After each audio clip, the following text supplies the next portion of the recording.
quand on ouvre un restaurant, les ventes partent super fortes. Puis après ça, tu sais, c'est l'effet de nouveauté, c'est normal. Ça descend puis ça se stabilise à un certain niveau.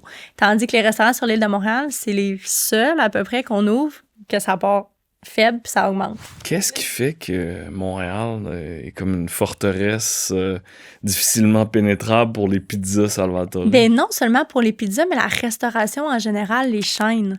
Donc, nous, on est dans l'univers de la restauration. Bon, évidemment, j'ai 31 ans, là, mais notre père, notre grand-père, ça fait 60 ans qu'on est là-dedans. On connaît énormément de monde de la restauration. On connaît beaucoup de franchiseurs. Et tout le monde disait, « Ah, Montréal, vous allez voir, c'est une autre partie. Le monde va là pour de la notoriété, pas nécessairement les résultats. » Puis c'est sûr que si je vais un peu plus nicher dans le domaine de la pizzeria, ben là, t'en as un qui arrive, qui débarque à Montréal, lui, il achète le Centre Bell. Tu sais, puis sa publicité, c'est « Je suis partenaire des Canadiens de Montréal ». Le Centre Bell, c'est du monde qui viennent, qui arrivent et qui mettent des dizaines de millions en publicité sur l'île, les multinationales.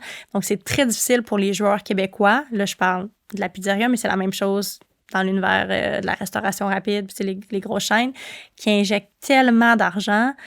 Puis là, nous, évidemment, on n'a pas les mêmes moyens. On est des plus petits joueurs. Nous, on est parti vraiment tranquillement sur l'île de Montréal. On a ouvert c'était en 2021. Puis on s'est dit, tu sais, on va voir comment ça va. Puis là, sur l'île, ça l'a ouvert, là. Puis c'était comme de même, là. C'était comme une boule de foin qui roule dans un film western, là.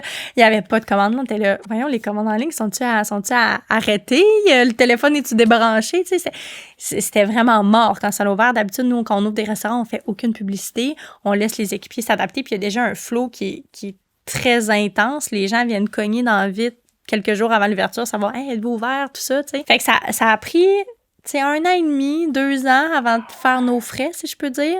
Après ça, on a ouvert un deuxième. Tu sais, ça a été le même processus de se faire connaître dans ce quartier-là, tout ça. Donc là, ça commence à devenir intéressant. Donc, il faut se faire connaître, il faut faire sa place dans les habitudes des Montréalais. Ouais. C'est ça la différence.